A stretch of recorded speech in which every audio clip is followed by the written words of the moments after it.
ছত্রপতি শিবাজী মহারাজের জীবনে এমন 9টি তথ্য যা আজও আমাদের অনুপ্রাণিত করে। প্রথম, 19শে ফেব্রুয়ারি 1630 সালে পুনের শিবনেরি দুর্গে জন্ম শিবাজী মহারাজের। মা জিজাবাই ছোটবেলা থেকেই তাকে রামায়ণ, মহাভারত ও গীতার শিক্ষা দেন। দাদুজি কোণ্ডদেবের তত্ত্বাবধানে তিনি অস্ত্রচালনা ও যুদ্ধ কৌশলে পারদর্শী হয়ে ওঠেন।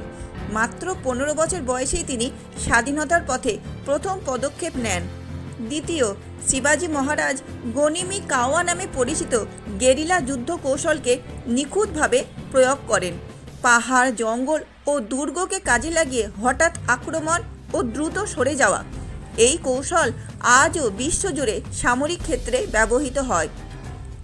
তৃতীয়, পরাধীনতার বিরুদ্ধে শিবাজী মহারাজের ডাক ছিল হিন্দবি স্বরাজ, অর্থাৎ নিজের শাসন, নিজের অধিকার।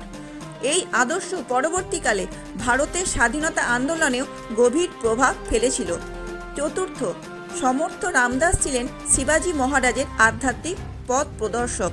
গুরুত্বপূর্ণ সিদ্ধান্ত নেওয়ার আগে তিনি গুরুর পরামর্শ নিতেন। শিবাজীর জীবনে ধর্ম, নৈতিকতা ও কর্তব্যবোধের গভীর ছাপ ছিল এই শিক্ষার ফল। পঞ্চম, জনশ্রুতি অনুযায়ী দেবী তুলজা ভবানী স্বয়ং শিবাজী মহারাজকে একটি তলোয়ার প্রদান করেছিলেন। ভবানীর তলোয়ার আজও ইতিহাস প্রেমীদের কাছে এক রহস্যময় ও পবিত্র নিদর্শন। ষষ্ঠ, শিবাজী মহারাজের শাসনে নারীর নিরাপত্তা ছিল সর্বোচ্চ অগ্রাধিকার। যুদ্ধ বা অভিযানের সময় কোনো নারীকে অপমান করা কঠোরভাবে নিষিদ্ধ ছিল।